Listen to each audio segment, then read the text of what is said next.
Lesson 3, যার নাম হচ্ছে অটাম, AUTUMN, অটাম, আর লিখেছেন জন ক্লেয়ার।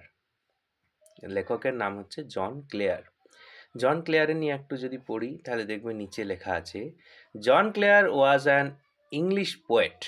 জন ক্লেয়ার ছিল একজন ইংরেজি লেখক, famous for his celebratory representation.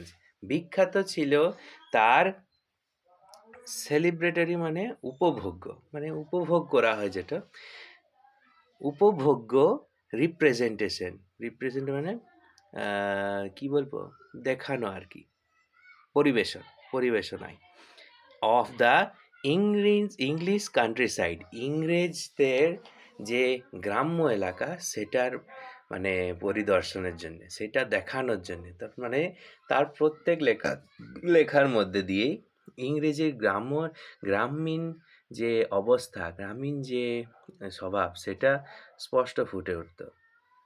And his ল্যামেন্টেশনস, তার ক্ষোভ, তার দুঃখ, অফ ইটস ডিসরাপশন, এর ভগ্ন বা এর মানে উধাও হয়ে যাওয়াটা, ডিসরাপ্ট হয়ে যাওয়া, বন্ধ হয়ে যাওয়াটা। কি না, এই যে গ্রাম্য অবস্থা, গ্রামটা যে আস্তে আস্তে হাওয়া হয়ে যাচ্ছে, সেটার দুঃখটাও তার কবিতার মধ্যে দিয়ে প্রকাশ পাচ্ছে। দেখি তাহলে কবিতার মধ্যে একটু যদি পড়ে দেখি কি বোঝা যায়। তো কবিতাটা যদি আমি পড়তে চাই, তো কবিতাটা টোটাল 4খানা স্ট্যান্জাতে বিভক্ত, আর প্রত্যেকটি স্ট্যান্জায় 6টি করে লাইন আছে। ঠিক আছে, চলো কবিতাটা শুরু করছি। I love the fitful gust, আমি ভালোবাসি ফিটফুল গাস্ট। ফিটফুল মানে উপযুক্ত নয়, এখানে ফিটফুল মানে হচ্ছে এলোমেলো, এলোমেলো গাস্ট মানে হাওয়াটাকে, দমকা হাওয়া, এলোমেলো দমকা হাওয়াকে আমি ভালোবাসি। That shakes the casement all day, যেটা জানালাটাকে কাঁপিয়ে দেয় সারা দিন, কাঁপিয়ে যায় সারা দিন।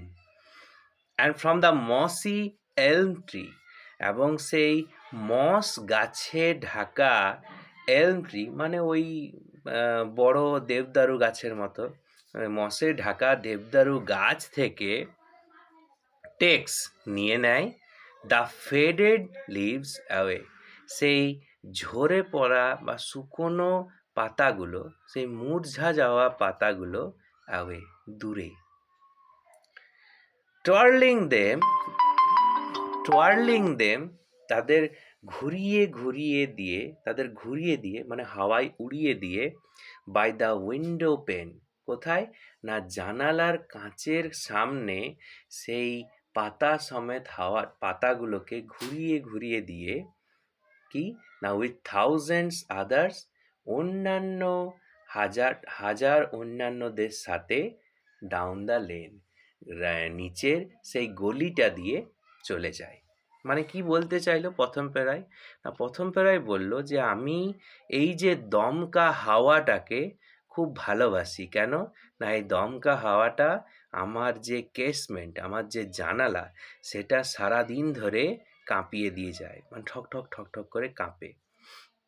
কাঁপে ইন দ্য সেন্স, হাওয়ার জন্য জানলাটা খুলে যায়, আবার হাওয়ার জন্যই জানলাটা বন্ধ হয়ে যায়, এই নড়াটা।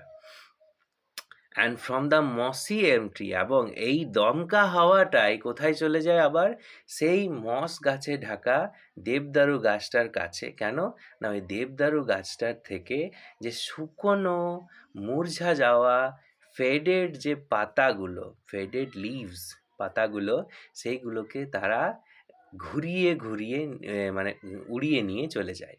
কেমন করে নিয়ে যায় না, যেমন করে একটা ঘূর্ণিঝড় ওঠে, ঘূর্ণনের মাধ্যমে, সেটা কোথায়, বাই দ্য উইন্ডো পেন, জানালার কাঁচের সামনে, সেটাকে বারংবার ঘুরিয়ে দিয়ে, উইথ থাউজেন্ড আদার্স মানে অন্যান্য যে আরও শুকনো পাতা রয়েছে সেইগুলোকে নিয়ে, এই দেবদারু গাছের পাতাগুলোকে নিয়ে জানলার কাছের কাছে ঘুরিয়ে দিয়ে কোথায় চলে যায় না, ডাউন দ্য লেন, মানে সরু যে গলিটা, নিচে যে সরু গলিটা, সেই নিচের সরু গলিটা ধরে সেই পাতাগুলোকে উড়িয়ে নিয়ে চলে যায়।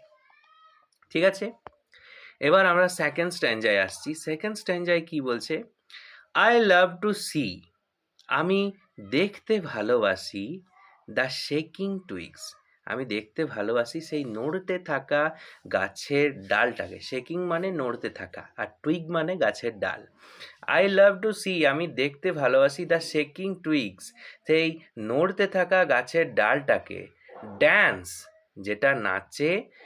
Till the shut of eve, কতক্ষণ না টিল, যতক্ষণ না, ততক্ষণ অবধি দ্য শার্ট বন্ধ হওয়া অফ ইভ, ইভ মানে ইভিনিং, মানে সন্ধেবেলা, মানে সন্ধেবেলা যতক্ষণ না শেষ হয় ততক্ষণ অবধি যে গাছের ডালটা নাচতে থাকে, সেই নাচতে থাকা গাছের ডালটা দেখতে আমি ভালোবাসি। আর কি বলছে? দ্য স্প্যারো, সেই চড়ুই পাখিটা। অন দ্য কটেজ রিক, কুঁড়ে ঘরের ছাদে থাকা চড়ুই পাখিটা। হুজ চার্প, যার কিচিরমিচির শব্দটা। উড মেক বিলিভ, এটা বিশ্বাস ধরায়। উড মেক বিলিভ মানে বিশ্বাস ধরায়, বিশ্বাস ধরায়। দ্যাট যে spring, Basanta. Was just now, বসন্ত কালটা এক্ষুনি, জাস্ট নাও এক্ষুনি। ফ্লার্টিং বাই, আকৃষ্ট হলো। ইন সামার্স ল্যাপ, গ্রীষ্মের কোলে। উইথ ফ্লাওয়ার্স, ফুলের মধ্যে দিয়ে। টু লাই, শুয়ে পড়ার জন্য। কত সুন্দর ব্যাখ্যাটা দিল। যেহেতু দেখো অটাম মানে হচ্ছে শরৎকাল, যেটা সামার মানে গ্রীষ্মকালের, গ্রীষ্ম আর বর্ষাকাল, মনসুন, সামার মনসুন মানে গ্রীষ্ম বর্ষাকালের পরে আসে অটাম, শরৎকাল। আর শরতের পরে কি আসে? হেমন্ত, তারপরে শীত।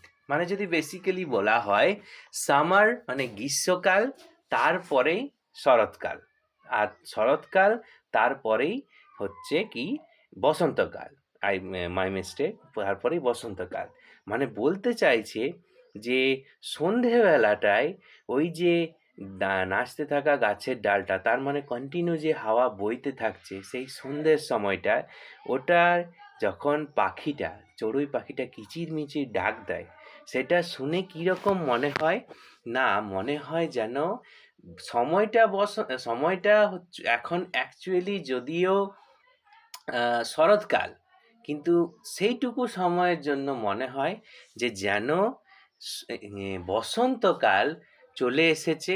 দিয়ে ওই যে বাগানে ফোটা, মাটিতে ফোটা ফুলগুলো রয়েছে, সেই ফুলগুলোর, আর যেই গ্রীষ্মকাল যে আছে, মানে গ্রীষ্মকাল যে জমিটা উপভোগ করে গেছে, সেই জমিটা, গ্রীষ্মের জমিটা, সেই জায়গাতে এসে আকৃষ্ট হয়ে পড়ছে কে? না বসন্তকালটা। মানে দ্যাট মিন্স গ্রীষ্মের ছোঁয়াও সেখানে আবছা হয়ে যাচ্ছে, আর বসন্তের ছোঁয়াও সেখানে আস্তে আস্তে পড়ছে। এই সিচুয়েশনটা, এইটাই বলা হচ্ছে অটাম। মানে না ঠিক বসন্তের মতো সুন্দর, না ঠিক গ্রীষ্মের মতো প্রখর, ঠিক মাঝামাঝি একটা অবস্থা কবি এখন অনুভব করছে। আই লাভ টু সি, আমি দেখতে ভালোবাসি দ্য কটেজ স্মোক।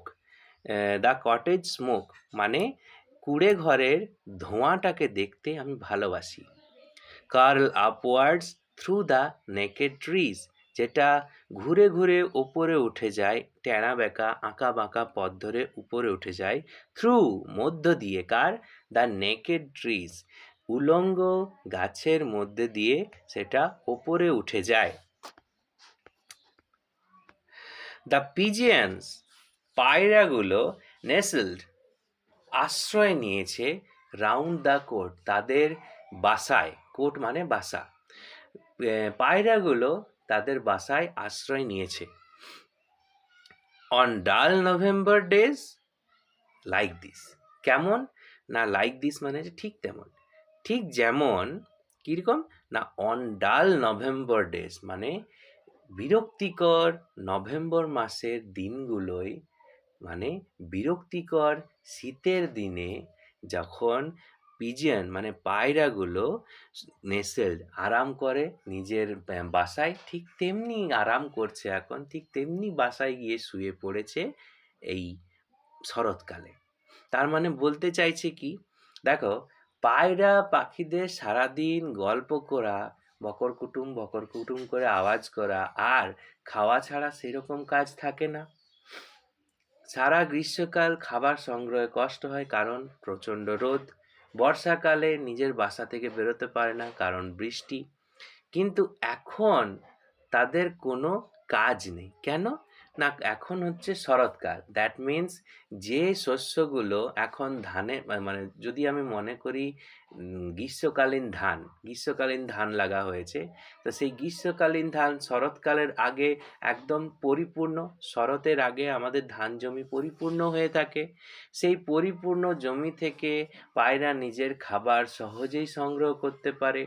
আর বৃষ্টি নাই, সেই জন্য খাবার সংগ্রহে অসুবিধাও সেরকম হয় না। তার মানে পেটও ভর্তি, খাওয়া দাওয়া কমপ্লিট।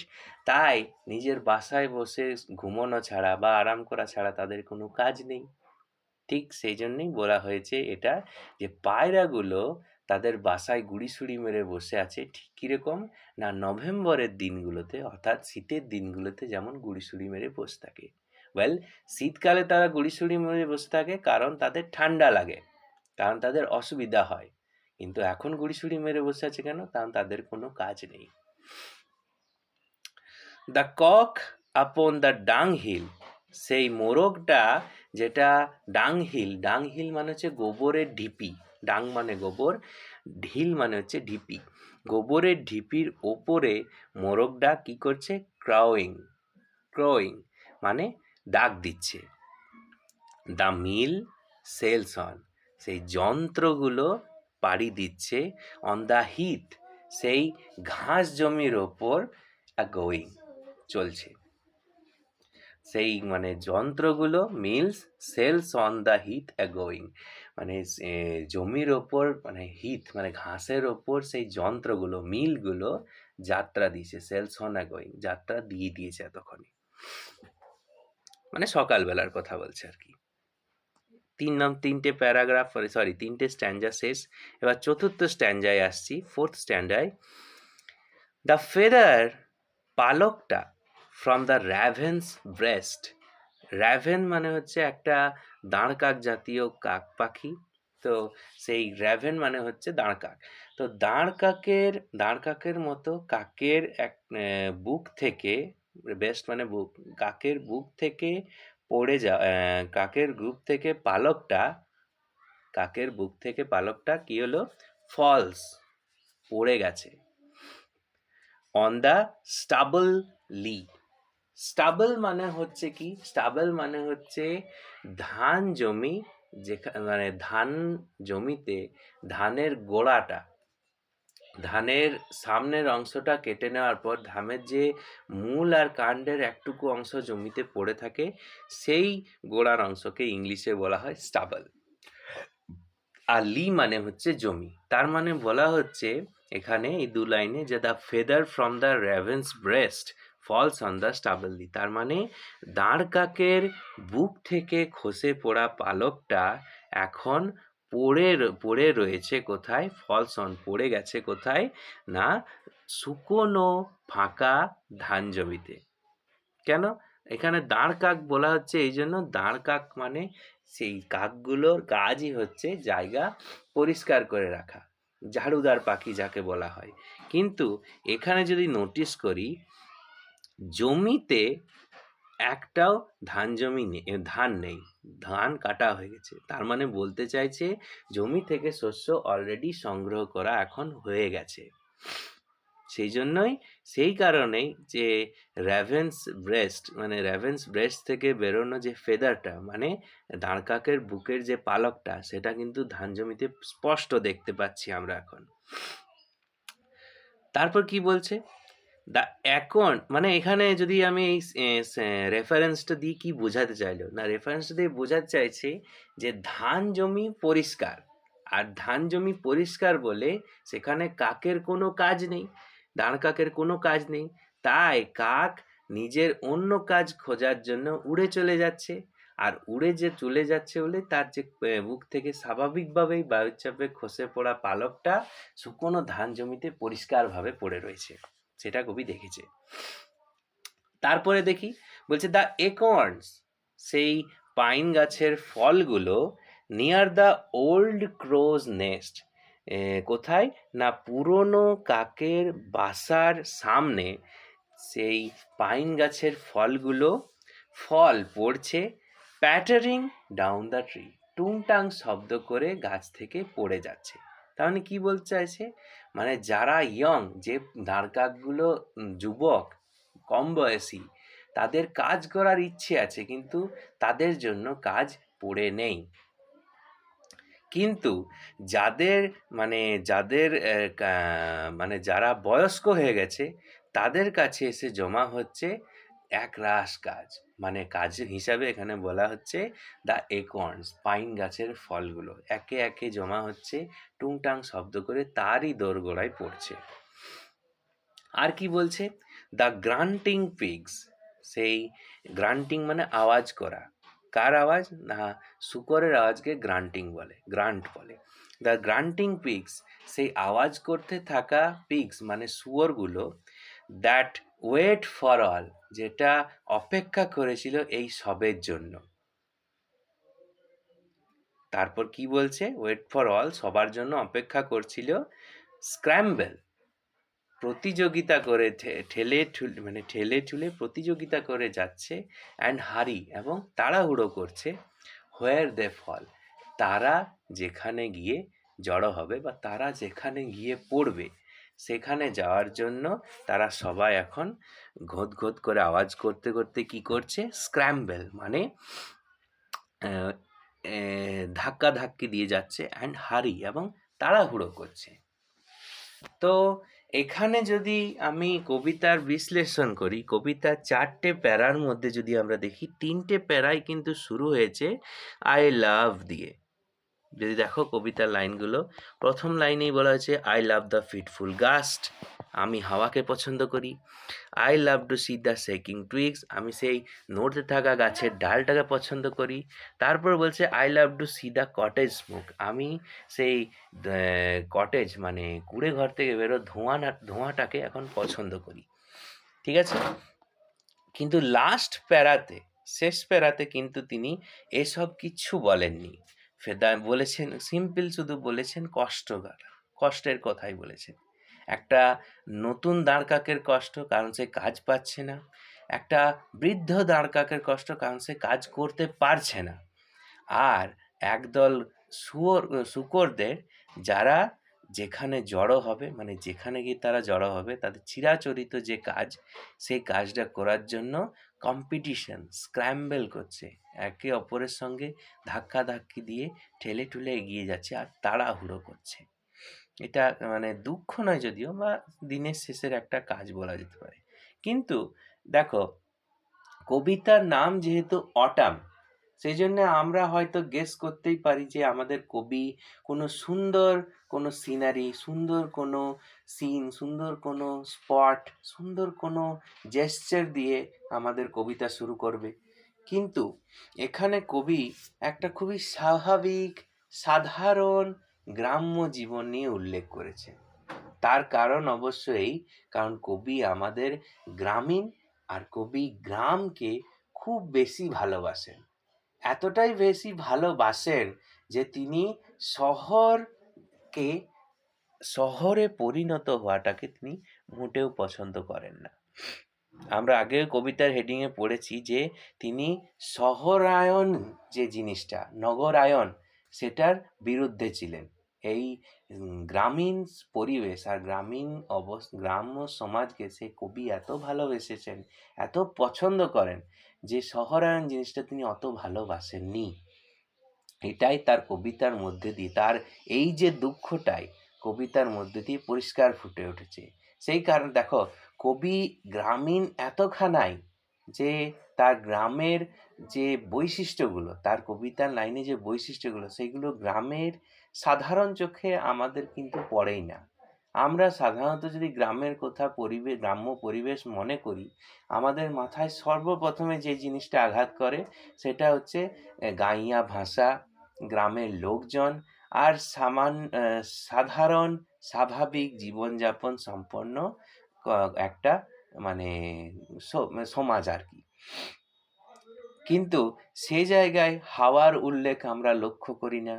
সেই জায়গায় আমরা মানে এই যে সাধারণ কুটির ঘর বা ধোঁয়া এইসব লক্ষ্য করি না। দাঁড় কাক বা গাছ থেকে ফল টুংটাং শব্দে পড়ে যাওয়া এইসব জিনিস কিন্তু আমরা মোটেও লক্ষ্য করি না। কিন্তু কবি যেহেতু গ্রামীণ, সেজন্য কবি এই জিনিসগুলোকে লক্ষ্য করেছেন। কিন্তু লক্ষ্য করতে করতে তিনি এও বলেছেন যে এই জিনিসগুলো তিনি ভালোবাসেন। আর তাই 4th প্যারাগ্রাফে তিনি বলেছেন কি, যে দুটো উদাহরণ দিয়েছেন, যে যাদের কম বয়সী, যারা মানে যে দাঁড় কাকগুলো কম বয়সী, যাদের কাজের দরকার, তারা কিন্তু কাজ পাচ্ছে না, তাই তারা উড়ে উড়ে বেড়াচ্ছে। আর যাদের কাজ করার সামর্থ্য নেই, তার সামনে একরাশ কাজ কিন্তু এসে পড়ছে। যেমন ধরো ওল্ড আমাদের ক্রো, তার দুয়ারগোড়ায় কিন্তু একরাশ একন্স এসে জড়ো হয়েছে। আর যারা শূকর প্রজাতির, তারা কিন্তু ঘোঁত ঘোঁত করতে করতে নিজের গতিতে, নিজের ছন্দে, নিজের কম্পিটিশন, নিজের বন্ধু বান্ধবদের নিয়ে তাড়াহুড়ো করতে করতে নিজের জায়গায় আপনার সেটেল হয়ে যাচ্ছে, চলে যাচ্ছে। মানে এই অংশটায় কবি যদি ভালোভাবে দেখি আমরা, কবি কিন্তু দুঃখ অ্যাকচুয়ালি গ্রামে থাকার, যদিও আপাত দৃষ্টিতে মনে হয় তিনি গ্রামে থাকার জন্য আফসোস করছেন, কিন্তু যদি ভালোভাবে দেখি এটা আফসোস নয়, এটা তার গ্রামের প্রতি একটা তীব্র ভালোবাসা, গ্রাম্য জীবনের প্রতি তার একটা তীব্র টান, যেটা আস্তে আস্তে বিলুপ্ত হয়ে যাচ্ছে। প্রথমে বিলুপ্তির একটা উদাহরণ দিয়েছে কি, যে ধান জমিতে এখন আর ধান নেই। যে জমিটা পরিষ্কার পরিচ্ছন্ন থাকতো, যে লন পরিষ্কার পরিচ্ছন্ন থাকতো, সেটাতে এখন ঘাস জমে গেছে। এতই ঘাস জমে গেছে, তার উপর এখন যন্ত্র চালাতে হয়, মেশিন চালাতে হয় ওগুলো কাটার জন্য। আর কি, এই সামান্য শুয়োরগুলো, যাদের দেখাশোনা করার জন্য একজন মিনিমাম লোক থাকতো, তারাও কিন্তু এখন আর নেই। তারা নিজেদের মতোই ঝগড়া করতে করতে, প্রতিযোগিতা করতে করতে তাদের নিজেদের জায়গায় কিন্তু চলে যাচ্ছে। এই যে আস্তে আস্তে গ্রাম্য সভ্যতা, এটার মধ্য দিয়ে কবি গ্রাম্য সভ্যতা যে আস্তে আস্তে বিলুপ্তির দিকে যাচ্ছে সেটা কিন্তু বোঝাচ্ছেন, এবং শহরায়ন যে হচ্ছে সেটাও কিন্তু আমরা স্পষ্ট বুঝতে পারছি। আর লাস্টের প্যারাতে কবিতায় এই ল্যামেন্টটাই করেছেন। ঠিক আছে, তাহলে আজকের জন্য এখানেই আমি রাখছি। যদি কোনো অসুবিধা থাকে তাহলে কমেন্টে প্লিজ আমাকে জানিও। ঠিক আছে, till then, bye bye.